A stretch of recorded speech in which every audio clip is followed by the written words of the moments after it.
دوسروں پر ظلم نہ کرو تاکہ تم پر بھی ظلم نہ کیا جائے۔ سود حرام ہے، شیطان اس سرزمین میں اپنی پرستش سے مایوس ہو گیا۔ پھر فرمایا، اور میں تم میں ایسی چیز چھوڑے جا رہا ہوں کہ اگر تم نے اس کو مضبوطی سے پکڑے رکھا تو اس کے بعد ہرگز گمراہ نہیں ہوگے، اور وہ ہے اللہ کی کتاب۔ لوگوں، اپنے رب کے گھر کا حج کرنا اور اپنے حکمرانوں کی اطاعت کرنا، ایسا کرو گے تو اپنے رب کی جنت میں داخل ہوگے۔ ہاں، تم سے میرے متعلق پوچھا جانے والا ہے، تو تم لوگ کیا کہو گے؟ صحابہ کرام رضی اللہ عنہم نے جواب دیا، ہم گواہی دیتے ہیں کہ آپ نے تبلیغ کر دی، پیغام پہنچا دیا اور خیر خواہی کا حق ادا کر دیا۔ یہ سن کر آپ نے شہادت کی انگلی کو آسمان کی طرف اٹھایا اور لوگوں کی طرف جھکاتے ہوئے 3 بار فرمایا، اے اللہ، گواہ رہنا۔ آپ کے ارشادات کو ربیہ بن امیہ بن خلف اپنی بلند آواز سے لوگوں تک پہنچاتے رہے۔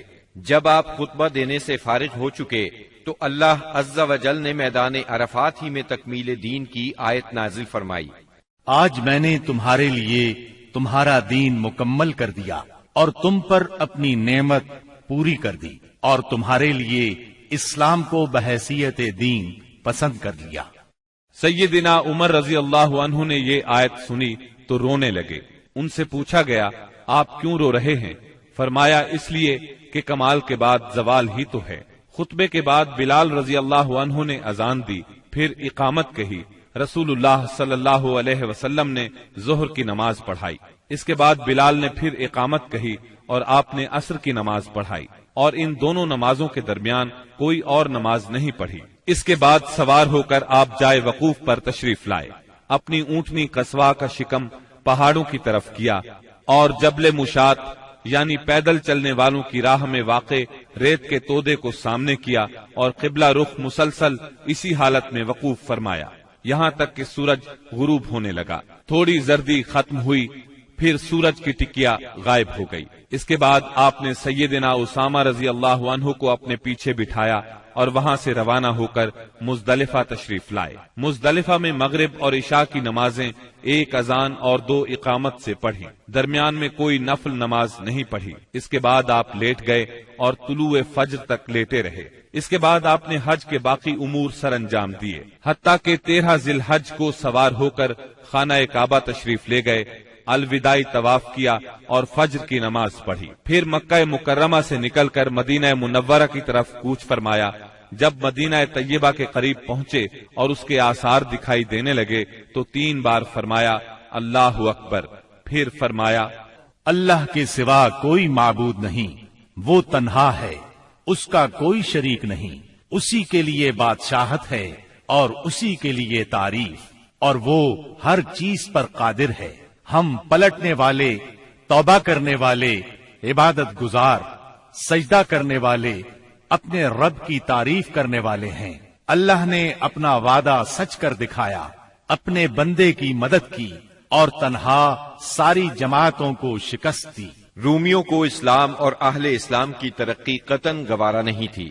ان کے ہاں رہنے والا کوئی شخص مسلمان ہو جاتا تو اس کی زندگی خطرے میں پڑ جاتی۔ ان کی اس جرت اور بیجا غرور کو ختم کرنے کے لیے رسول اللہ صلی اللہ علیہ وسلم نے سفر 11 ہجری میں ایک بڑے لشکر کی تیاری شروع فرمائی تاکہ وہ روم کی فلسطینی سرزمین کو روند کر رومیوں کو خوفزدہ کر دے اور ان کی حدود پر واقع عرب قبائل کا اعتماد بحال کرے۔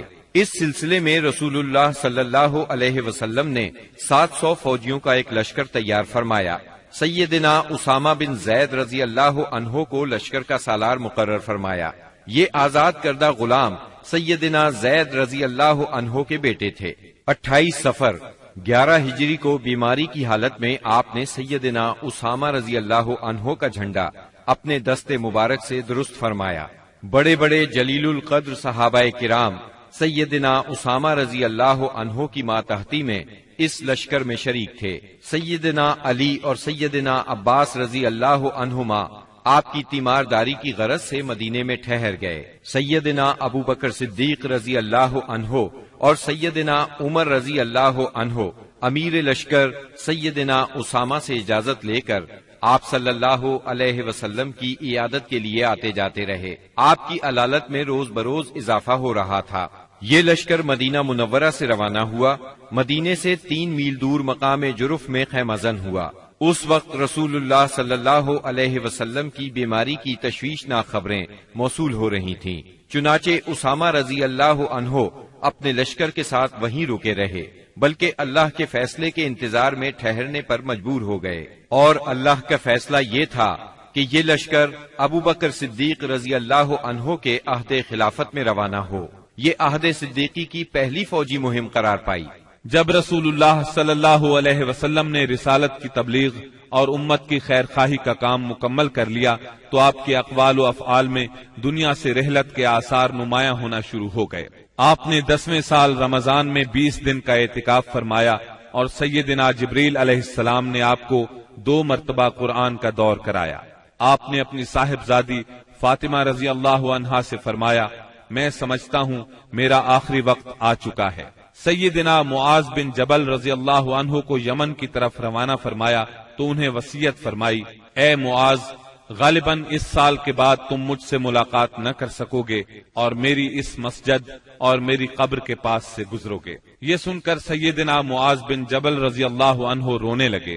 آپ نے حجۃ الوداع میں کئی بار کہا، غالباً میں تم لوگوں سے اپنے اس سال کے بعد نہ مل سکوں گا، غالباً اس سال کے بعد حج نہ کر سکوں گا۔ اسی طرح الیوم اکملت لکم دینکم اور اذا جاء نصر اللہ کا نزول اسی بات کا پیغام تھا کہ آپ دنیا میں اپنی مہم سے فارغ ہو چکے ہیں، اور اسی وجہ سے اس حج کا نام حجۃ الوداع رکھا گیا، کیونکہ آپ نے اپنے رب سبحانہ و تعالی کی طرف منتقل ہونے کے لیے لوگوں کو الوداع کہا۔ اوائل سفر 11 ہجری میں آپ احد تشریف لے گئے اور شہداء کے لیے اس طرح دعا کی گویا زندوں اور مردوں سے رخصت ہو رہے ہیں، پھر واپس آ کر ممبر پر تشریف فرما ہوئے اور فرمایا، میں تمہارا پیش رو ہوں اور تم پر گواہ ہوں، اللہ کی قسم اس وقت اپنا حوض دیکھ رہا ہوں، مجھے زمین یا زمین کے خزانوں کی کنجیاں دی گئیں، اللہ کی قسم مجھے تم پر یہ خوف نہیں کہ تم میرے بعد شرک کرو گے، بلکہ اس کا اندیشہ ہے کہ دنیا میں ایک دوسرے سے آگے نکلنے کی دوڑ میں لگ جاؤ گے۔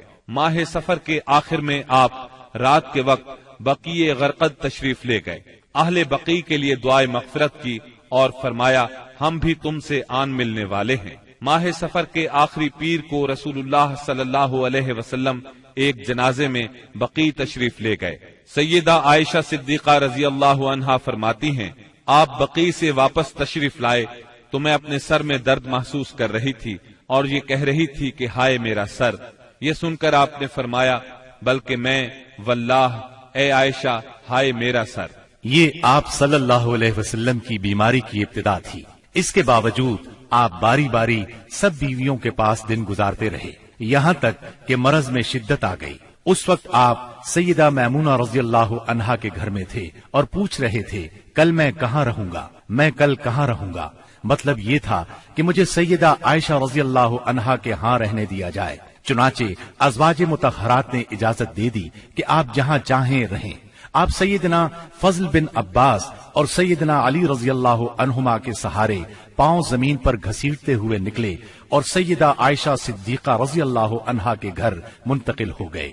سیدہ عائشہ صدیقہ رضی اللہ عنہا فرماتی ہیں، جب آپ میرے گھر تشریف لائے اور بیماری نے زور پکڑا تو آپ نے فرمایا، مجھ پر 7 مشکیزیں پانی ڈالو جن کا بندھن نہ کھولا گیا ہو تاکہ میں لوگوں کو وصیت کر سکوں۔ چنانچہ ہم نے آپ کو سیدہ حفصہ رضی اللہ عنہا کے ایک لگن میں بٹھا کر مشکیزوں سے پانی ڈالا، یہاں تک کہ آپ نے ارشاد فرمایا، بس بس لوگوں تم نے کام پورا کر دیا۔ اس وقت آپ نے کچھ تخفیف محسوس کی اور مسجد میں تشریف لے گئے۔ سر پر پٹی بندھی ہوئی تھی، ممبر پر فروکش ہوئے اور بیٹھ کر خطبہ دیا اور لوگوں کو وصیت فرمائی، تم سے پہلے جو لوگ تھے وہ اپنے انبیاء اور بزرگوں کی قبروں کو سجدہ بنا لیتے تھے، تم لوگ قبروں کو سجدہ نہ بنانا، میں تمہیں اس سے منع کرتا ہوں۔ اور فرمایا، یہود و نصارہ پر اللہ کی لعنت، انہوں نے اپنے انبیاء کی قبروں کو سجدہ بنایا۔ مزید فرمایا، تم لوگ میری قبر کو بت نہ بنانا کہ اس کی پوجا کی جائے۔ پھر آپ نے خود کو قصاص کے لیے پیش کیا، انصار کے متعلق خیر کی وصیت فرمائی، پھر فرمایا، ایک بندے کو اللہ نے اختیار دیا کہ وہ دنیا کی چمک دمک اور زیب و زینت میں سے جو چاہے لے لے، یا اللہ کے پاس جو کچھ ہے اس کو اختیار کرے، تو اس بندے نے اللہ کے پاس جو کچھ ہے اس کو اختیار کیا ہے۔ سیدنا ابو سعید خدری رضی اللہ عنہ فرماتے ہیں، یہ سن کر ابو بکر صدیق رضی اللہ عنہ رونے لگے اور فرمایا، ہم اپنے ماں باپ کے ساتھ آپ پر قربان۔ ابو سعید خدری رضی اللہ عنہ فرماتے ہیں، ابو بکر صدیق رضی اللہ عنہ کی اس بات پر ہمیں حیرت ہوئی، لیکن چند دن بعد معلوم ہوا کہ جس بندے کو اختیار دیا گیا تھا وہ خود رسول اللہ صلی اللہ علیہ وسلم تھے، اور ابو بکر ہم سب سے زیادہ صاحب علم تھے کہ بات کو اسی وقت سمجھ گئے تھے۔ اس کے بعد رسول اللہ صلی اللہ علیہ وسلم نے ابو بکر صدیق رضی اللہ عنہ کی تعریف کی اور ان کے دروازے کے سوا مسجد میں کھلنے والے تمام دروازے بند کرنے کا حکم فرمایا۔ اسی دن آپ نے وصیت کی کہ یہود و نصارہ اور مشرکین کو جزیرۃ العرب سے نکال دیا جائے اور وفد کو اسی طرح نوازا جائے جس طرح آپ نوازا کرتے ہیں۔ آپ نے نماز، غلاموں اور لونڈیوں کے بارے میں بھی وصیت فرمائی اور فرمایا، میں تم میں دو چیزیں چھوڑ رہا ہوں، جب تک ان دونوں کو مضبوطی سے تھامے رہو گے ہرگز گمراہ نہیں ہوگے، کتاب اللہ اور میری سنت۔ مرض کی شدت کے باوجود آپ نمازیں خود پڑھاتے رہے، لیکن اس دن یعنی جمعرات کو جب عشاء کا وقت ہوا تو آپ نے لگن میں غسل فرمایا تاکہ مرض میں کمی ہو جائے۔ اٹھنے لگے تو غشی طاری ہو گئی، پھر افاقہ ہوا تو دوبارہ غسل فرمایا، پھر اٹھنے لگے تو اس بار بھی غشی ہو گئی، تیسری بار غسل فرمایا، اٹھنے لگے تو پھر غشی طاری ہو گئی۔ آخر آپ نے ابو بکر صدیق رضی اللہ عنہ کو کہلا بھیجا کہ وہ لوگوں کو نماز پڑھائیں۔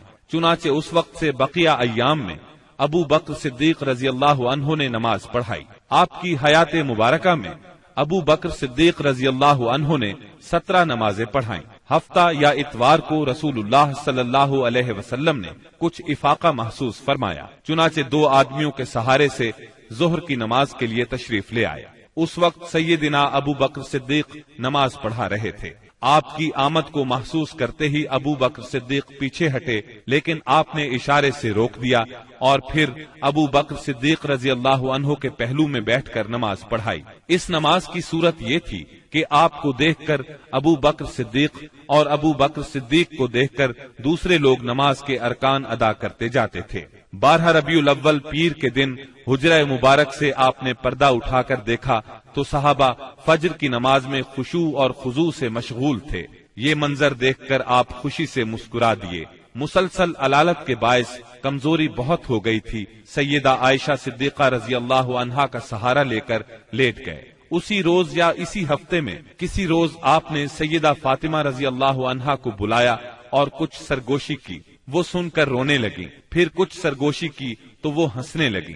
سیدہ عائشہ نے پوچھا تو چھپا گئیں، لیکن نبی صلی اللہ علیہ وسلم کی وفات کے بعد انہوں نے بتایا کہ پہلی مرتبہ آپ صلی اللہ علیہ وسلم نے فرمایا تھا کہ آپ اپنے اسی مرض سے وفات پا جائیں گے۔ یہ سن کر میں روئی۔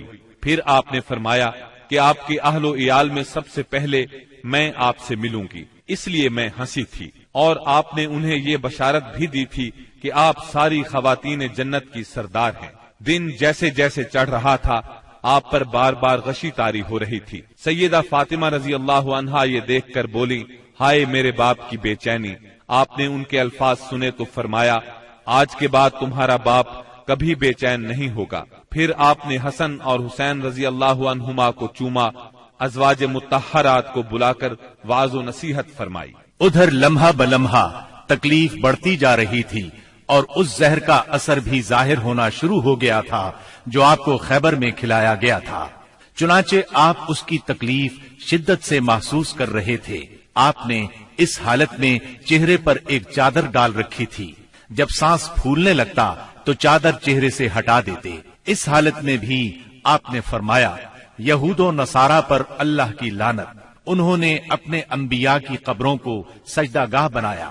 مطلب یہ تھا کہ تم ایسے کام نہ کرنا۔ آپ نے ان لمحات میں یہ وصیت بھی فرمائی، سرزمین عرب میں 2 دین باقی نہ رہنے دیے جائیں۔ یہ آخری وصیت تھی جو آپ نے لوگوں کو فرمائی۔ اس کے بعد کئی بار فرمایا، نماز نماز اور تمہارے زیر دست لونڈی اور غلام، یعنی ان کا خاص خیال رکھنا۔ پھر نزا کی حالت شروع ہو گئی۔ سیدہ عائشہ رضی اللہ عنہا نے آپ کو اپنے سینے اور گلے کے درمیان سہارا دیا۔ اسی دوران میں ان کے بھائی عبد الرحمن بن ابی بکر آئے، ان کے پاس کھجور کی تازہ مسواک تھی۔ رسول اللہ صلی اللہ علیہ وسلم مسواک کی طرف دیکھنے لگے۔ سیدہ عائشہ صدیقہ سمجھ گئیں کہ آپ مسواک کرنا چاہتے ہیں۔ انہوں نے پوچھا، کیا آپ مسواک کرنا چاہتے ہیں؟ آپ نے سر کے اشارے سے ہاں فرمایا۔ چنانچہ انہوں نے مسواک لے کر چبائی، نرم کی اور پھر آپ نے اس کو لے لیا۔ نہایت اچھی طرح مسواک کی۔ آپ کے سامنے پیالے میں پانی تھا۔ آپ پانی میں دونوں ہاتھ ڈال کر چہرہ پونچھتے جاتے تھے اور فرماتے جاتے تھے، اللہ کے سوا کوئی معبود نہیں، بے شک موت کے لیے سختیاں ہیں۔ پھر آپ نے دونوں ہاتھ یا انگلی اٹھائی، نگاہ چھت کی طرف بلند کی، دونوں ہونٹوں پر کچھ حرکت ہوئی۔ سیدہ عائشہ رضی اللہ عنہا نے کان لگایا تو آپ فرما رہے تھے، ان انبیاء، صدیقین، شہداء اور صالحین کے ساتھ جنہیں تو نے انعام سے نوازا، اے اللہ مجھے بخش دے اور مجھ پر رحم فرما اور مجھے رفیق اعلیٰ میں پہنچا دے، اے اللہ رفیق اعلیٰ۔ آخری فقرہ 3 بار دہرایا اور روح پرواز کر گئی، ہاتھ جھک گیا اور آپ رفیق اعلیٰ سے جا ملے۔ یہ پیر کا دن تھا، ربیع الاول کی 12 تاریخ اور ہجرت کا 11واں سال تھا۔ اس وقت نبی صلی اللہ علیہ وسلم کی عمر 63 سال 4 دن ہو چکی تھی۔ انا للہ و انا الیہ راجعون۔ اس سانحۂ عظیم کی خبر آن کی آن میں صحابہ کرام رضی اللہ عنہم میں پھیل گئی۔ دنیا ان پر تاریک ہو گئی۔ قریب تھا کہ وہ اپنے حواس کھو بیٹھتے، کیونکہ کوئی دن اس سے تابناک اور روشن نہیں تھا جس دن آپ مدینہ منورہ تشریف لائے تھے، اور کوئی دن اس دن سے زیادہ تاریک نہیں تھا جس دن آپ نے وفات پائی۔ صحابہ کرام رو رو کر اس طرح آہیں بھر رہے تھے جیسے حاجیوں کا شور برپا ہو۔ دوسری طرف سیدنا عمر رضی اللہ عنہ کی رنج اور غم سے یہ حالت تھی کہ مسجد کے صحن میں کھڑے فرما رہے تھے، رسول اللہ صلی اللہ علیہ وسلم اس وقت تک وفات نہیں پا سکتے جب تک کہ اللہ تعالی منافقین کو فنا نہ کر دے۔ آپ ان لوگوں کو قتل کرنے کی دھمکیاں دے رہے تھے جو یہ کہیں کہ آپ وفات پا گئے ہیں۔ ابو بکر صدیق رضی اللہ عنہ اس وقت وہاں موجود نہیں تھے۔ صبح کی نماز کے بعد جب انہوں نے آپ کے مرض میں کمی محسوس کی تو سخ میں واقع اپنے مکان پر چلے گئے تھے۔ جو ہی انہیں آپ کی وفات کی خبر ملی، فوراً گھوڑے پر سوار ہوئے اور اتر کر مسجد نبوی میں داخل ہوئے۔ لوگوں سے کوئی بات نہ کی، سیدھے عائشہ صدیقہ کے حجرے میں گئے، آپ کے جسد اطہر کی طرف بڑھے۔ آپ کا جسد دھاری دار یمنی چادر سے ڈھکا ہوا تھا۔ انہوں نے چادر چہرہ مبارک سے اٹھائی، پیشانی پر بوسہ دیا، روئے اور فرمایا، میرے ماں باپ آپ پر قربان، اللہ آپ پر 2 موتیں جمع نہیں فرمائے گا۔ جو موت آپ کے لیے لکھ دی گئی تھی وہ آ چکی۔ اس کے بعد سیدنا ابو بکر صدیق رضی اللہ عنہ باہر تشریف لائے اور فرمایا، عمر بیٹھ جاؤ، مگر انہوں نے بیٹھنے سے انکار کر دیا۔ چنانچہ انہیں ان کے حال پر چھوڑ کر ابو بکر صدیق رضی اللہ عنہ منبر کے پاس تشریف لائے اور اس کے بازو میں کھڑے ہو گئے۔ صحابہ کرام بھی سیدنا عمر رضی اللہ عنہ کے پاس سے ہٹ کر ان کے پاس جمع ہو گئے۔ سیدنا ابو بکر صدیق رضی اللہ عنہ نے فرمایا، تم میں سے جو شخص محمد صلی اللہ علیہ وسلم کی پوجا کرتا تھا تو وہ جان لے کہ محمد صلی اللہ علیہ وسلم کی موت واقع ہو چکی ہے، اور تم میں سے جو شخص اللہ کی عبادت کرتا تھا تو یقیناً اللہ ہمیشہ زندہ رہنے والا ہے، کبھی نہیں مرے گا۔ پھر سیدنا ابو بکر صدیق رضی اللہ عنہ نے سورہ آل عمران کی آیت نمبر 144 تلاوت کی۔ محمد نہیں ہیں مگر رسول ہی، ان سے پہلے بھی بہت سے رسول گزر چکے ہیں، تو کیا اگر ان کی موت واقع ہو جائے یا وہ قتل کر دیے جائیں تو تم لوگ اپنی ایڑیوں کے بل پلٹ جاؤ گے؟ اور جو شخص اپنی ایڑیوں کے بل پلٹ جائے تو وہ اللہ کو کچھ نقصان نہیں پہنچا سکتا۔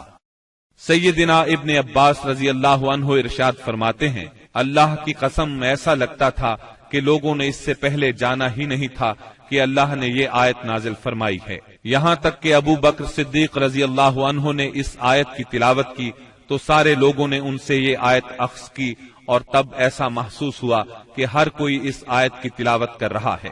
خود سیدنا عمر رضی اللہ عنہ کا ارشاد ہے، اللہ کی قسم میں نے جو ہی سیدنا ابو بکر صدیق رضی اللہ عنہ کو یہ آیت تلاوت کرتے سنا تو جان گیا کہ یہ حق ہے، پس میں ٹوٹ کر رہ گیا، یہاں تک کہ میرے پاؤں مجھے اٹھا ہی نہیں رہے تھے اور میں زمین کی طرف لڑھک گیا، اور میں نے جان لیا کہ واقعی نبی اکرم صلی اللہ علیہ وسلم کی وفات ہو چکی ہے۔ اس آیت کا سننا تھا کہ صحابہ کرام کی آنکھیں کھل گئیں اور ایسا معلوم ہوا کہ یہ آیت آج ہی اتری ہے، ہر صحابی کی زبان پر یہی آیت تھی، اسی کا چرچا تھا۔ نبی کریم صلی اللہ علیہ وسلم کی تجہیز و تکفین کا کام منگل کو شروع ہوا۔ سیدنا فضل بن عباس، سیدنا علی المرتضی اور سیدنا اسامہ بن زید رضی اللہ عنہم نے غسل دیا۔ سیدنا عباس رضی اللہ عنہ بھی موجود تھے۔ سیدہ عائشہ صدیقہ رضی اللہ عنہا کے حجرے میں آپ نے وفات پائی، وہیں آپ کو دفن کیا گیا۔ یہ حجرہ آج تک روضہ نبوی کے نام سے موسوم ہے۔ اب ذرا سرکار دو عالم صلی اللہ علیہ وسلم کے حلیہ مبارک کا بیان ہو جائے۔ سیدہ ام معبد رضی اللہ عنہا نے رسول اللہ صلی اللہ علیہ وسلم کا جو حلیہ مبارک بیان فرمایا ہے، الرحیق المختوم کے مؤلف نے اس کو اپنے الفاظ میں کچھ اس طرح بیان کیا ہے: چمکتا دمکتا رنگ، تابناک چہرہ، خوبصورت ساخت، جمال جہاں تاب کے ساتھ ڈھلا ہوا پیکر، سرمگی آنکھیں، دراز پلکیں، بھاری آواز، چمکدار لمبی گردن، گھنی داڑھی، باریک اور باہم پیوستہ ابرو، خاموشی کی حالت میں باوقار، گفتگو کریں تو منہ سے پھول جھڑیں، دور و نزدیک سے دیکھنے میں سب سے زیادہ تابناک اور پرجمال، خوبصورت، شیریں ادا، گفتگو چاشنی لیے ہوئے، بات واضح اور دو ٹوک، انداز ایسا کہ لڑی سے جیسے موتی جھڑیں، درمیانے سے قدرے نکلتا ہوا انتہائی جاذب نظر قد، جیسے دو شاخوں کے درمیان ایک انتہائی تر و تازہ شاخ، آپ کے رفقا آپ کے گرد حلقہ بنائے ہوئے، کچھ فرمائیں تو توجہ سے سنتے ہیں، کوئی حکم دیں تو لپک کر بجا لائیں، رنگ مبارک نہ بہت سفید نہ گندم گوں، اعضاء متناسب، سینہ کشادہ، کندھوں کے درمیان عام تناسب سے قدرے زیادہ فاصلہ، سر بڑا لیکن متناسب، کشادہ پیشانی جس سے شرافت ٹپکے، بال مبارک سیاہ اور گھنے، قدرے گھنگرالے جو کانوں کی لو تک آتے تھے، بھویں محرابی یعنی آپس میں ملی ہوئی، رخ انور سبک، درازی کی طرف مائل، اس قدر روشن اور چمکدار کے دل میں اتر جائے، بڑی بڑی سیاہ آنکھیں، لمبی پلکیں، خوبصورت ابھری ہوئی ستواں ناک، دانت کشادہ، چمکدار، موتیوں کی مانند، جلد صاف، نرم اور ریشم سے زیادہ ملائم، چہرہ انور پر غور و فکر کے آثار نمایاں، غرض آپ مکے بھر میں سب سے زیادہ حسین تھے، اور آگے بڑھ کر کہتا ہوں آپ دنیا بھر میں سب سے زیادہ خوبصورت تھے۔ سبحان اللہ۔ یہ تھا نبی اکرم صلی اللہ علیہ وسلم کے حلیہ مبارک کا تذکرہ۔ تفصیل کے لیے اسی موضوع پر ہماری کیسٹ آئینہ جمال نبوت سماعت فرمائیں، جس میں صحیح احادیث کی روشنی میں تفصیل کے ساتھ سرور کائنات صلی اللہ علیہ وسلم کا حلیہ مبارک بیان کیا گیا ہے۔ اب ہم رسول اللہ صلی اللہ علیہ وسلم کی اولاد اور امہات المومنین کا کچھ ذکر کریں گے، لیکن اس سے پہلے ایک نظر دوسرے اعزاء و اقارب پر۔ نبی صلی اللہ علیہ وسلم کے 11 چچا تھے، ان میں سیدنا حمزہ اور سیدنا عباس رضی اللہ عنہما مسلمان ہوئے۔ ابو طالب آپ کے فدائی اور ناصر تھے، 6 پھوپھیاں تھیں، 12 غلام تھے، سب کو آزاد فرمایا، 3 لونڈیاں تھیں، ان میں سے ایک ام ایمن رضی اللہ عنہا تھی، انہوں نے رسول اللہ صلی اللہ علیہ وسلم کو گود کھلایا تھا، آپ صلی اللہ علیہ وسلم ان کی بہت عزت کرتے تھے۔ رسول اللہ صلی اللہ علیہ وسلم کی اولاد کی تعداد میں اختلاف پایا جاتا ہے، متفق علیہ روایت کا خلاصہ یہ ہے کہ آپ کی اولاد کی تعداد 6 ہے، قاسم، ابراہیم، زینب، رقیہ، ام کلثوم اور فاطمہ رضی اللہ عنہم۔ اعلان نبوت سے پہلے نبی اکرم صلی اللہ علیہ وسلم نے سیدہ خدیجہ رضی اللہ عنہا سے نکاح فرمایا، ان کے ہاں سب سے پہلے قاسم پیدا ہوئے، یہ نبوت سے 11 سال پہلے پیدا ہوئے۔ انہی کے نام کی مناسبت سے آپ کی کنیت ابو القاسم تھی۔ آپ اس کنیت کو بہت پسند فرماتے تھے۔ صحابہ کرام رضی اللہ عنہم بھی عام طور پر آپ کو ابو القاسم ہی کہتے تھے۔ قاسم 2 سال تک زندہ رہے، ایک روایت کے مطابق 1.5 سال اور ایک قول کے مطابق انہوں نے چلنا پھرنا سیکھ لیا تھا۔ مطلب یہ کہ آپ کے ہاں سب سے پہلے قاسم پیدا ہوئے، اسی طرح سب سے پہلے انتقال بھی انہی کا ہوا۔ انہوں نے اعلان نبوت سے 9 سال پہلے وفات پائی۔ سیدہ خدیجہ کے علاوہ صرف سیدہ ماریہ قبطیہ رضی اللہ عنہا سے ایک لخت جگر ابراہیم پیدا ہوئے۔ ان کے علاوہ کسی اور زوجہ محترمہ سے آپ کی اولاد نہیں ہوئی۔ آپ کے دوسرے لخت جگر ابراہیم جمادی الاول 9 ہجری کو پیدا ہوئے۔ ان کی والدہ ماریہ قبطیہ کو اسکندریہ کے بادشاہ مقوقس نے رسول اللہ صلی اللہ علیہ وسلم کی خدمت کے لیے بطور خاص بھیجا تھا۔ ابراہیم نے 10 ہجری 29 شوال کو 17 یا 18 ماہ کی عمر میں انتقال کیا۔ سیدہ خدیجہ رضی اللہ عنہا سے نکاح کے 5 برس بعد سیدہ زینب پیدا ہوئیں۔ اس وقت نبی صلی اللہ علیہ وسلم کی عمر مبارک 30 سال تھی۔ گویا جب اعلان نبوت ہوا سیدہ زینب رضی اللہ عنہا 10 سال کی ہو چکی تھی۔ یہ بھی اپنی والدہ کے ساتھ ہی ایمان لے آئیں۔ ان کا نکاح ابو العاص بن ربیع سے ہوا۔ یہ ان کی خالہ حالہ بنت خویلد کے صاحبزادے تھے۔ سیدہ حالہ بنت خویلد اور سیدہ خدیجہ دونوں سگی بہنیں تھیں۔ سیدنا ابو العاص مسلمان ہونے سے پہلے بھی تاجر تھے، دولت مند تھے اور امانت دار تھے۔ اعلان نبوت ہوا تو کفار آپ سے دشمنی پر اتر آئے، چنانچہ انہوں نے ابو العاص سے کہا کہ سیدہ زینب کو طلاق دے دیں، لیکن انہوں نے کفار کا مطالبہ ماننے سے انکار کر دیا اور کہا میں زینب کے بدلے میں قریش کی کسی عورت کو پسند نہیں کرتا۔ ابو العاص اگرچہ اس وقت تک مسلمان نہیں ہوئے تھے، پھر بھی انہوں نے سیدہ زینب کو طلاق نہ دی۔ اسی بنا پر نبی کریم صلی اللہ علیہ وسلم نے ان کی تعریف فرمائی۔ یہ غزوہ بدر میں گرفتار ہوئے۔ انہوں نے اگرچہ لڑائی میں حصہ نہیں لیا تھا، لیکن مشرکین کے ساتھ آئے ضرور تھے۔ قیدیوں کو چھڑانے کے لیے ان کے عزیزوں نے معاوضے ارسال کیے۔ سیدہ زینب رضی اللہ عنہا نے اپنے خاوند کو چھڑانے کے لیے اپنا ہار بھیجا۔ یہ ہار انہیں سیدہ خدیجہ رضی اللہ عنہا سے ملا تھا۔ اس ہار کو دیکھ کر آپ صلی اللہ علیہ وسلم کی آنکھوں میں آنسو آ گئے۔ آپ نے صحابہ کرام رضی اللہ عنہم سے فرمایا تم پسند کرو تو ابو العاص کو رہا کر دو اور زینب کا ہار واپس کر دو۔ صحابہ کرام نے فوراً انہیں رہا کر دیا، ہار بھی انہیں دے دیا۔ اس پر آپ نے فرمایا جب آپ مکے پہنچیں تو زینب کو ہماری طرف بھیج دیں۔ ابو العاص نے یہ وعدہ پورا کیا، انہیں مدینہ منورہ بھیج دیا۔ ہجرت کے دوران میں حبار بن اسود نے انہیں روکنے کی کوشش کی، کفار نے ان کی مدد کی۔ اس کشمکش میں سیدہ زینب زخمی بھی ہوئیں، تاہم آپ مدینہ منورہ پہنچ گئیں۔ اسی بنیاد پر نبی کریم صلی اللہ علیہ وسلم نے ان کے بارے میں ارشاد فرمایا میری بیٹیوں میں سب سے افضل زینب ہے، اسے میری وجہ سے مصیبت میں مبتلا ہونا پڑا اور اذیت میں مبتلا کیا گیا۔ حبار بن اسود جنہوں نے سیدہ زینب کو روکنے کی کوشش کی تھی، فتح مکہ کے موقع پر مسلمان ہوئے اور نبی کریم صلی اللہ علیہ وسلم نے ان کا یہ قصور معاف کر دیا۔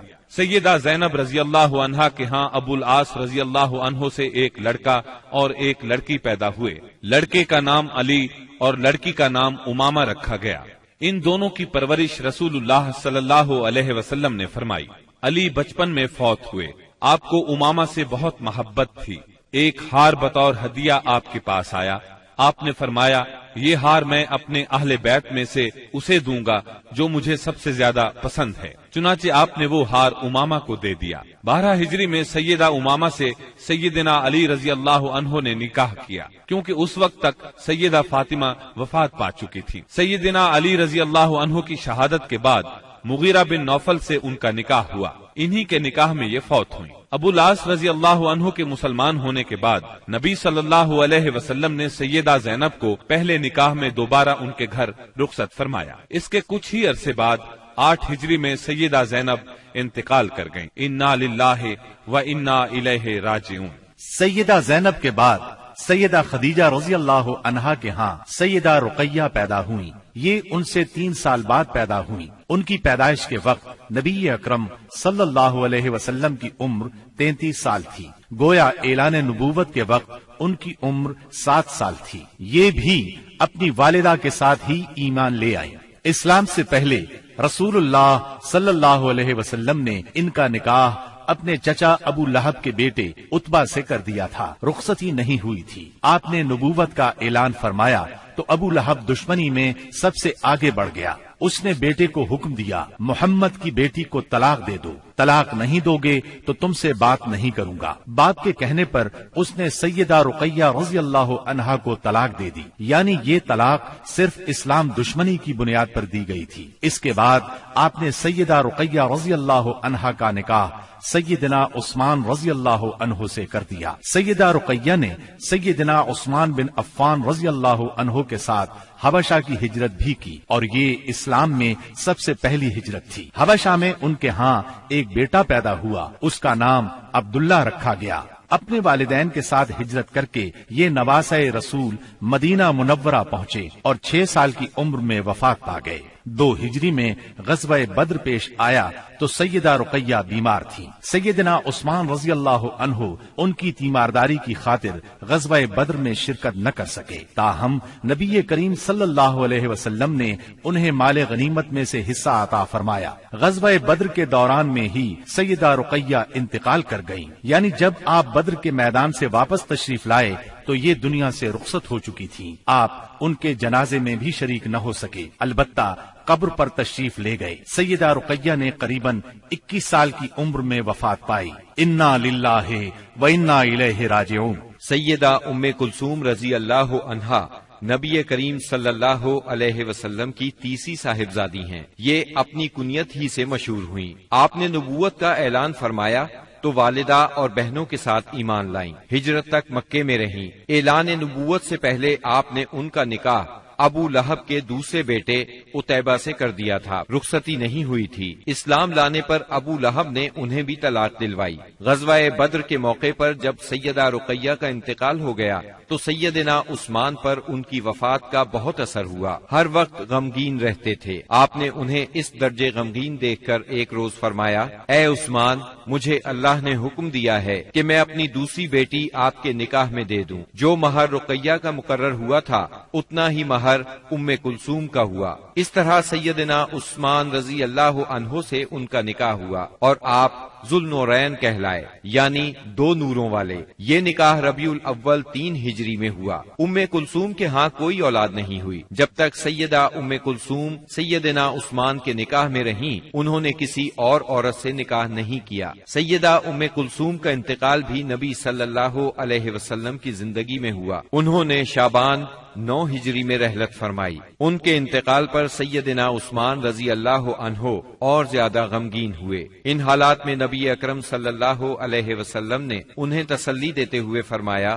اگر میرے ہاں 10 بیٹیاں بھی ہوتی تو میں یکے بعد دیگرے عثمان کے نکاح میں دے دیتا۔ نبی کریم صلی اللہ علیہ وسلم کی چوتھی بیٹی سیدہ فاطمہ رضی اللہ عنہا تھی۔ آپ سب سے چھوٹی تھی۔ آپ نبوت کے پہلے سال پیدا ہوئی۔ آپ کی چال ڈھال رسول اللہ صلی اللہ علیہ وسلم سے بہت ملتی جلتی تھی۔ صرف یہی نہیں بلکہ اٹھتے بیٹھتے اور ہر بات میں سیدہ فاطمہ سے زیادہ آپ کے مشابہ اور کسی کو نہیں دیکھا گیا۔ آپ کی عمر 15.5 سال کی ہوئی تو نبی اکرم صلی اللہ علیہ وسلم نے آپ کا نکاح سیدنا علی رضی اللہ عنہ سے کر دیا۔ اس وقت سیدنا علی رضی اللہ عنہ کی عمر 20 سال 5 ماہ تھی۔ اس نکاح کے گواہ سیدنا ابو بکر صدیق، سیدنا عمر فاروق اور سیدنا عثمان رضی اللہ عنہم تھے۔ نبی صلی اللہ علیہ وسلم نے آخری اوقات میں سیدہ فاطمہ رضی اللہ عنہا کو بہت وصیتیں فرمائیں۔ ان میں سے ایک یہ تھی، میری وفات پر ماتم نہ کرنا، چہرے کو نہ پیٹنا،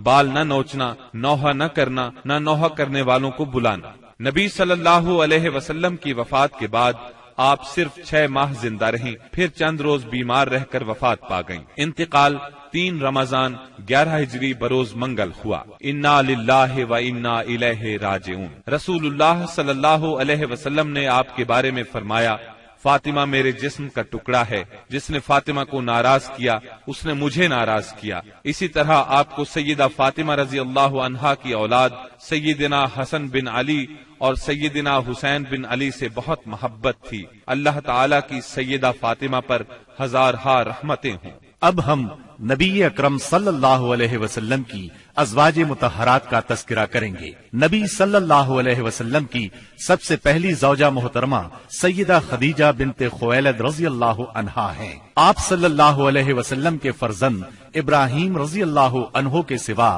آپ کی تمام اولاد انہی سے ہوئی۔ آپ پوری زندگی انہیں یاد کرتے رہے، ان کی قربانیوں کا ذکر کرتے رہے۔ سیدہ خدیجہ رضی اللہ عنہا کے والد اپنے قبیلے میں باحیثیت آدمی تھے، انہوں نے مکے میں رہائش اختیار کی، وہیں انہوں نے فاطمہ بنت زائدہ سے شادی کی، انہی سے سیدہ خدیجہ رضی اللہ عنہا پیدا ہوئیں جو امت مسلمہ کی پہلی ام المومنین بنی۔ آپ عام الفیل سے 15 سال پہلے پیدا ہوئیں۔ اس طرح آپ نبی اکرم صلی اللہ علیہ وسلم سے قریباً 15 سال بڑی تھی۔ رسول اللہ صلی اللہ علیہ وسلم سے پہلے آپ کے 2 نکاح ہوئے۔ پہلے خاوند کا نام عتیق بن عابد مخزومی اور دوسرے کا نام ابو حالہ تھا۔ دوسرے شوہر کی موت کے بعد آپ پر تجارت کا بوجھ آ پڑا۔ تجارت آپ کا خاندانی پیشہ تھا۔ اس زمانے میں رسول اللہ صلی اللہ علیہ وسلم بھی تجارت کا مال لے کر شام جاتے تھے، اور آپ صلی اللہ علیہ وسلم صادق اور امین مشہور ہو چکے تھے۔ سیدہ تک آپ کی شہرت پہنچی تو انہوں نے اپنا سامان تجارت آپ کے حوالے کیا۔ آپ وہ سامان شام لے گئے۔ اس سفر میں انہیں بہت زیادہ منافع ہوا۔ اس طرح سیدہ خدیجہ رضی اللہ عنہا آپ سے بہت زیادہ متاثر ہو گئیں، اور آپ نے نبی اکرم صلی اللہ علیہ وسلم کو نکاح کا پیغام دیا۔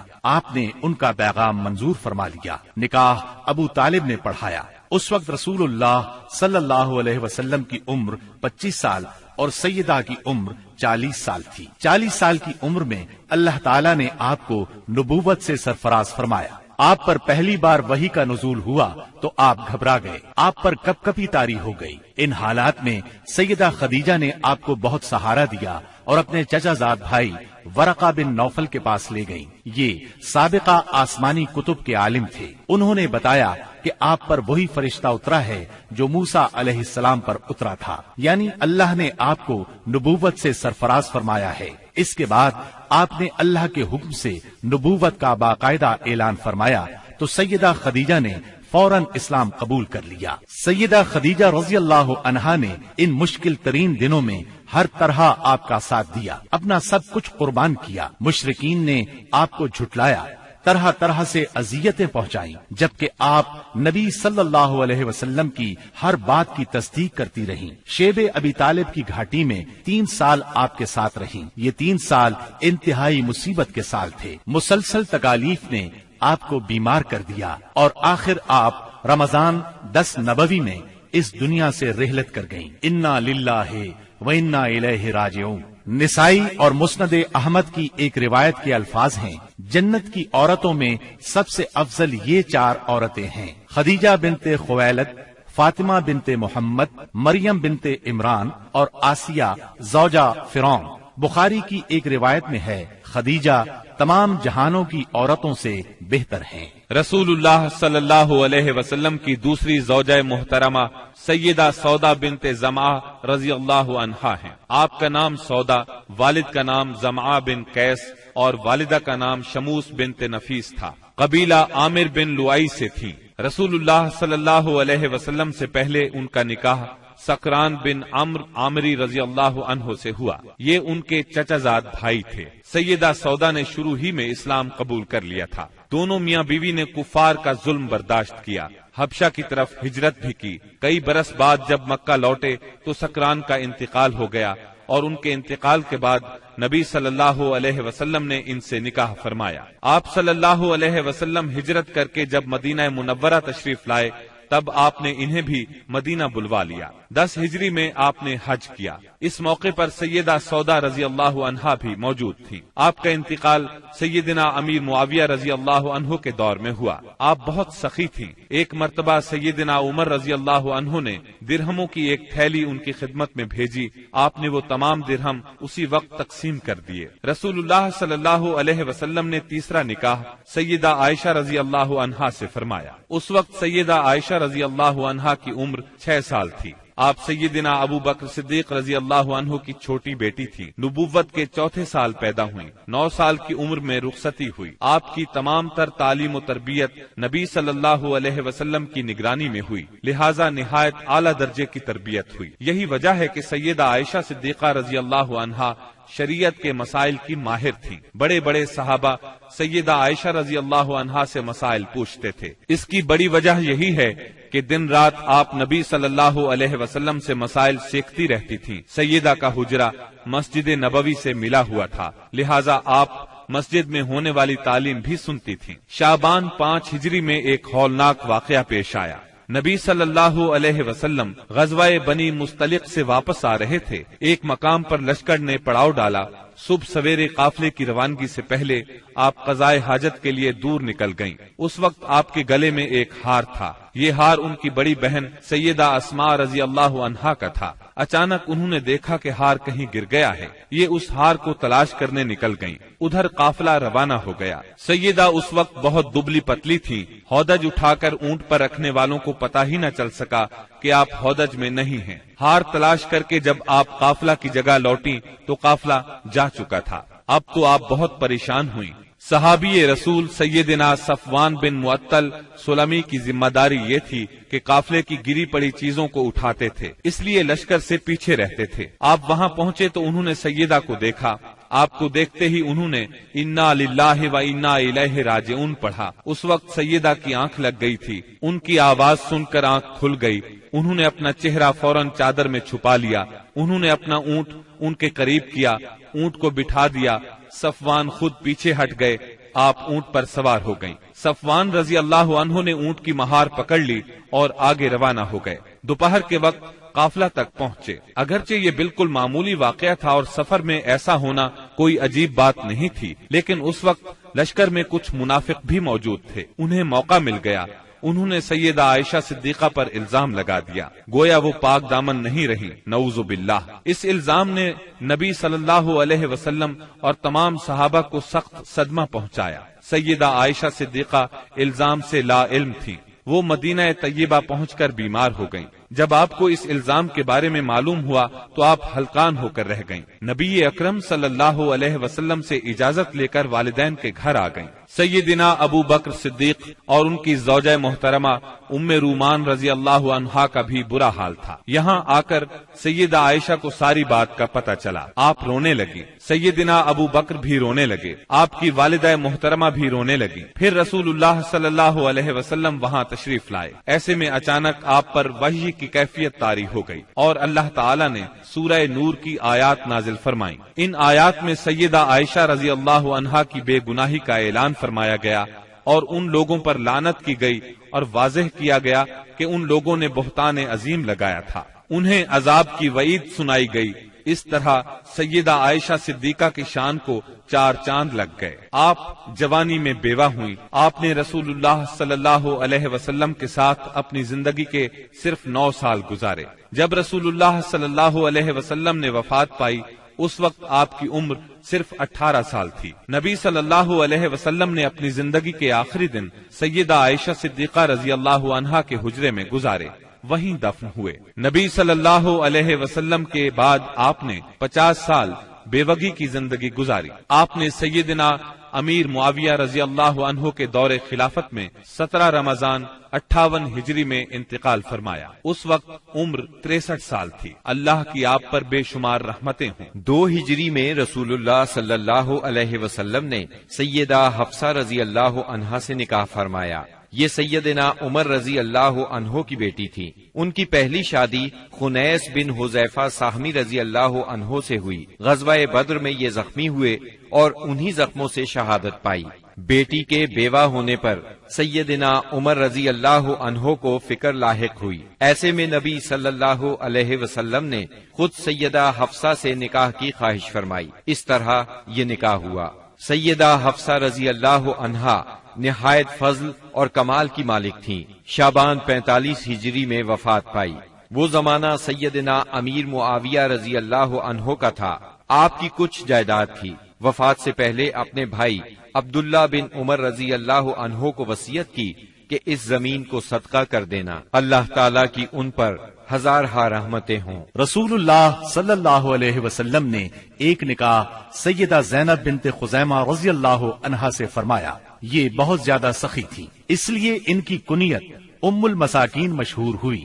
بہت رحم دل بھی تھی، فقراء اور مساکین کو فیاضی سے کھانا کھلاتی تھی۔ ان کا پہلا نکاح سیدنا عبداللہ بن جہش سے ہوا۔ یہ جلیل القدر صحابی تھے، بہت بہادر تھے، غزوہ احد میں شہید ہوئے۔ ان کی شہادت کے بعد نبی صلی اللہ علیہ وسلم نے ام المومنین سیدہ زینب سے نکاح فرمایا۔ رسول اللہ صلی اللہ علیہ وسلم سے نکاح کے وقت آپ کی عمر 30 سال کے قریب تھی۔ نکاح کے صرف 3 ماہ بعد آپ انتقال کر گئیں۔ سیدہ خدیجہ رضی اللہ عنہا کے بعد یہ پہلی بیوی ہیں جو آپ صلی اللہ علیہ وسلم کی زندگی میں انتقال کر گئیں۔ اللہ کی ان پر بے شمار رحمتیں ہوں۔ آپ نے ایک نکاح سیدہ ام سلمہ رضی اللہ عنہا سے فرمایا۔ ان کا نام ہند تھا، والد کا نام ابو امیہ تھا۔ یہ مکہ معظمہ کے ایک سخی بزرگ تھے۔ والدہ کا نام عاتقہ بنت عامر تھا۔ آپ کا پہلا نکاح عبداللہ بن الاسد سے ہوا۔ یہ ابو سلمہ کے نام سے مشہور تھے۔ ام سلمہ کے چچا زاد اور نبی صلی اللہ علیہ وسلم کے رضائی بھائی تھے۔ اسلام کی ابتدا ہی میں دونوں میاں بیوی نے اسلام قبول کر لیا۔ دونوں کو مکہ سے حبشہ کی ہجرت کا شرف بھی حاصل ہوا۔ پھر یہ مکے واپس آ گئے۔ سیدہ ام سلمہ پہلی خاتون ہیں جو مکے سے ہجرت کر کے مدینے پہنچی۔ ہجرت کے سفر میں بہت تکالیف اٹھائیں۔ ابو سلمہ نے ان سے پہلے مدینہ منورہ کی طرف ہجرت کی۔ ابو سلمہ احد کی لڑائی میں زخمی ہوئے اور اپنے مالک سے جا ملے۔ جب ام سلمہ رضی اللہ عنہا کی عدت پوری ہو گئی تو رسول اللہ صلی اللہ علیہ وسلم کی طرف سے انہیں نکاح کا پیغام ملا۔ آپ نے منظور فرمایا۔ اس طرح یہ نکاح ہوا۔ آپ 4 ہجری میں حرم نبوی میں داخل ہوئیں۔ پوری زندگی آپ صلی اللہ علیہ وسلم کے ساتھ رہیں۔ آپ کی تاریخ وفات میں اختلاف پایا جاتا ہے۔ زیادہ تر روایات یہ ہیں کہ آپ نے 63 ہجری میں 84 سال کی عمر میں وفات پائی۔ آپ بہت زیادہ خوبصورت تھیں، بہت فضائل کی مالک تھیں۔ علم کے لحاظ سے بھی ان کا ممتاز مقام ہے۔ لوگ ان سے مسائل پوچھا کرتے تھے۔ قرآن اور سنت کی ماہر تھیں اور فقہ پر بھی عبور رکھتی تھیں۔ متقی اور پرہیزگار اتنی تھیں کہ شریعت کی خلاف ورزی قطعاً برداشت نہیں کرتی تھیں۔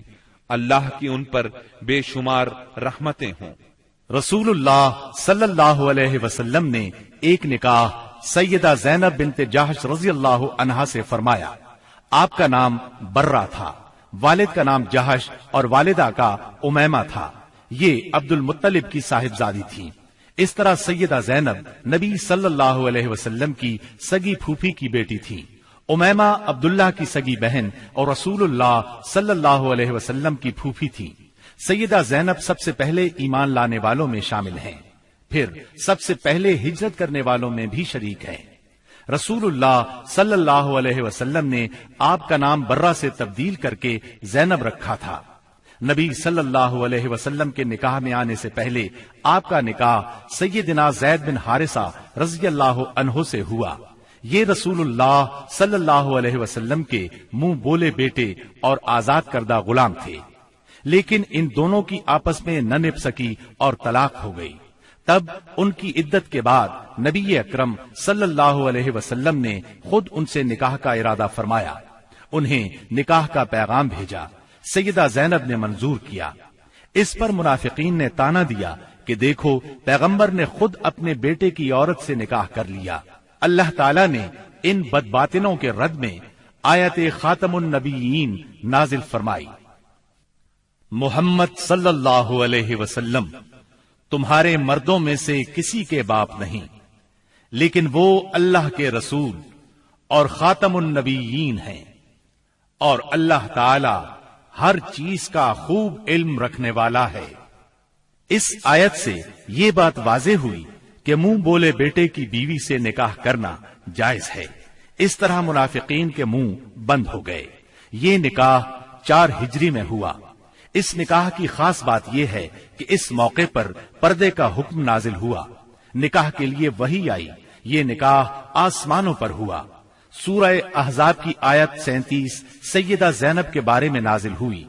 سیدہ زینب فخر سے کہا کرتی تھیں کہ تمہارے نکاح تمہارے گھر والوں نے زمین پر کیے ہیں، جبکہ میرا نکاح میرے رب نے آسمانوں پر کیا۔ آپ بہت زیادہ سخی تھیں، محنت کر کے صدقہ کرتی تھیں تاکہ اللہ کا قرب حاصل ہو۔ آپ کا انتقال 20 ہجری میں سیدنا عمر فاروق رضی اللہ عنہ کی خلافت میں ہوا۔ نکاح کے وقت آپ کی عمر 35 سال تھی اور وفات کے وقت آپ کی عمر 53 سال تھی۔ اللہ کی ان پر ہزارہا رحمتیں ہوں۔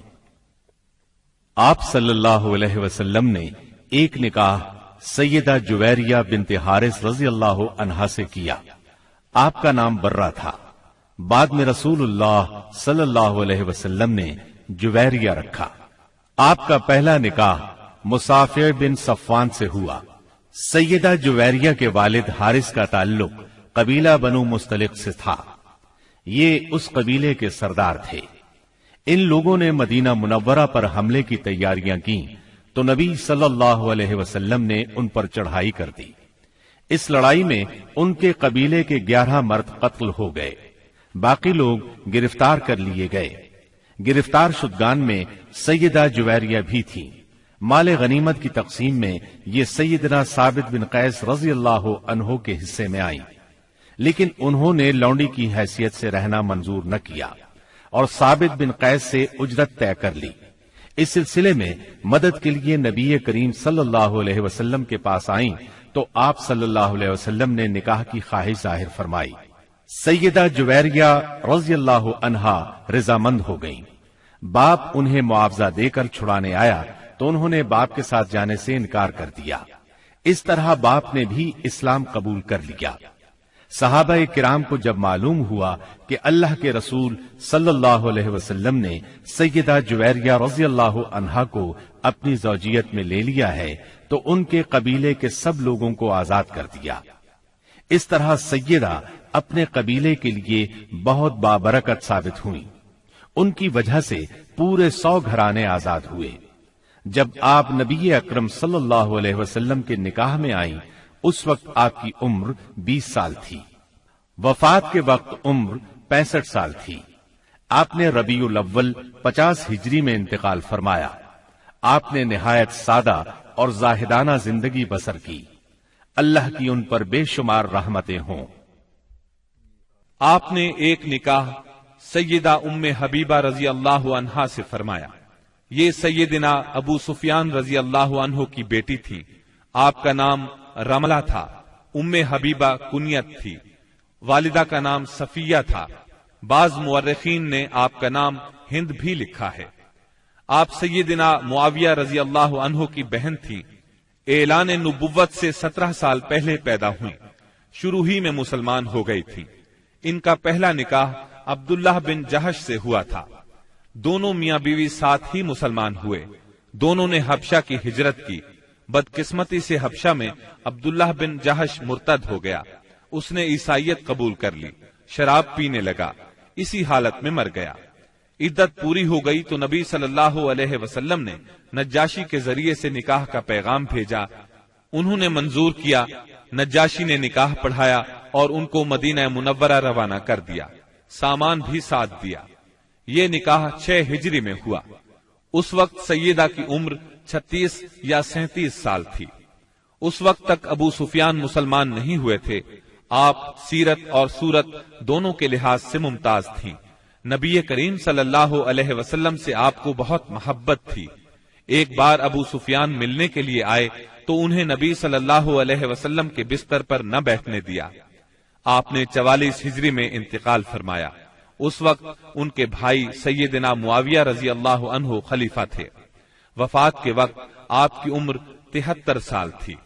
اللہ تعالیٰ کی آپ پر بے شمار رحمتیں ہوں۔ آپ صلی اللہ علیہ وسلم نے ایک نکاح سیدہ صفیہ بنت حیی رضی اللہ عنہا سے کیا۔ آپ کی والدہ کا نام برہ اور آپ کے والد کا نام حیی بن اخطب تھا۔ یہ بنو نذیر کا سردار تھا۔ آپ کا پہلا نکاح سلام بن مشکم یہودی سے ہوا۔ سلام نے انہیں طلاق دے دی۔ دوسرا نکاح کنانہ بن ابو الحقیق سے ہوا۔ یہ خیبر کے مشہور قلعے القموس کا سردار تھا۔ خیبر کی لڑائی میں کنانہ مارا گیا۔ سیدہ صفیہ کے باپ اور بھائی بھی اس جنگ میں مارے گئے۔ خود یہ گرفتار ہوئی۔ پہلے دونوں خاوندوں سے ان کے ہاں کوئی اولاد نہیں تھی۔ مال غنیمت تقسیم ہوا تو یہ دہیہ کلبی رضی اللہ عنہ کے حصے میں آئی، لیکن صحابہ نے نبی صلی اللہ علیہ وسلم کو مشورہ دیا کہ صفیہ خود آپ کے شایان شان ہے۔ آپ نے دہیہ کلبی رضی اللہ عنہ کو ان کے بدلے ایک دوسری لونڈی دے دی اور سیدہ صفیہ کو آزاد کر کے ان سے نکاح کر لیا۔ یہ 7 ہجری کا واقعہ ہے۔ آپ نے ان سے خیبر ہی میں نکاح کیا۔ سیدہ صفیہ نے 50 ہجری میں وفات پائی۔ اس وقت عمر 60 سال تھی۔ آپ کا قد چھوٹا تھا لیکن حسین و جمیل تھیں۔ آپ بھی عالم فاضل تھیں۔ عورتیں آپ سے مسائل پوچھا کرتی تھیں۔ سیدہ صفیہ کو رسول اللہ صلی اللہ علیہ وسلم سے بہت محبت تھی۔ جب سیدنا عثمان رضی اللہ عنہ کو باغیوں نے گھیرا تو سیدہ صفیہ رضی اللہ عنہا نے ان کی بہت مدد کی۔ ضرورت کی چیزیں ان کے گھر پہنچاتی رہیں۔ اللہ تعالیٰ کی ان پر بے شمار رحمتیں ہوں۔ آپ صلی اللہ علیہ وسلم نے ایک نکاح سیدہ میمونہ بنت حارث رضی اللہ عنہا سے کیا۔ ان کا نام برہ تھا۔ آپ نے میمونہ رکھا۔ والد کا نام حارث بن حزن اور والدہ کا ہند بنت عوف تھا۔ آپ سیدنا ابن عباس اور سیدنا خالد بن ولید رضی اللہ عنہما کی حقیقی خالہ تھی، کیونکہ ان کی بڑی بہن لبابۃ الکبریٰ سیدنا عباس رضی اللہ عنہ کی زوجہ اور ابن عباس کی ماں تھی۔ دوسری بہن لبابۃ الصغریٰ ولید بن مغیرہ کی بیوی اور خالد بن ولید رضی اللہ عنہ کی ماں تھی۔ آپ کا پہلا نکاح جاہلیت کے زمانے میں ہوا۔ ان کے خاوند کا نام مسعود بن عمرو ثقفی تھا۔ دونوں میں علیحدگی ہو گئی۔ اس کے بعد آپ کا نکاح ابو رحم بن عبد العزیٰ سے ہوا۔ ابو رحم 7 ہجری میں فوت ہو گیا۔ شوال 7 ہجری میں ہی آپ رسول اللہ صلی اللہ علیہ وسلم کے نکاح میں آئیں۔ انہوں نے خود اپنے آپ کو نکاح کے لیے پیش کیا تھا۔ اس بارے میں سورہ احزاب کی آیت 50 نازل ہوئی۔ اے نبی، آپ کے لیے وہ با ایمان عورت حلال ہے جو اپنا نفس ہبہ کر دے۔ یہ اس صورت میں کہ نبی بھی اس سے نکاح کرنا چاہے۔ یہ خاص طور پر آپ ہی کے لیے ہے، مومنوں کے لیے نہیں۔ روایات کے مطابق یہ نکاح عمرۃ القضاء کے موقع پر صرف کے مقام پر ہوا۔ رسول اللہ صلی اللہ علیہ وسلم عمرے کی غرض سے نکلے تھے۔ پھر سیدہ میمونہ آپ کے ساتھ مدینہ طیبہ آ گئیں۔ 61 ہجری میں صرف ہی کے مقام پر آپ کا انتقال ہوا۔ تمام امہات المومنین میں سب سے آخر میں یہی فوت ہوئی۔ رسول اللہ صلی اللہ علیہ وسلم نے سیدہ ماریہ قبطیہ کو بھی اپنے حرم میں داخل فرمایا۔ ان کے والد کا نام شمعون اور والدہ کا نام رومیہ تھا۔ سیدہ ماریہ کو مصر کے بادشاہ مقوقس نے 7 ہجری میں آپ کی خدمت میں بطور ہدیہ بھیجا تھا۔ ان کے ساتھ ان کی بہن سیرین بھی بطور ہدیہ آئی تھی۔ سیدہ ماریہ بہت حسین و جمیل تھی۔ آپ صلی اللہ علیہ وسلم نے انہیں بالا خانے میں ٹھہرایا۔ انہی سے آپ کے ہاں سیدنا ابراہیم پیدا ہوئے۔ یہ 17 یا 18 ماہ کی عمر میں انتقال کر گئے۔ سیدہ ماریہ رضی اللہ عنہا نے سیدنا عمر رضی اللہ عنہ کے زمانے میں انتقال فرمایا، جنت البقیع میں دفن ہوئیں۔ اللہ تعالی کی ان پر ہزارہا رحمتیں ہوں۔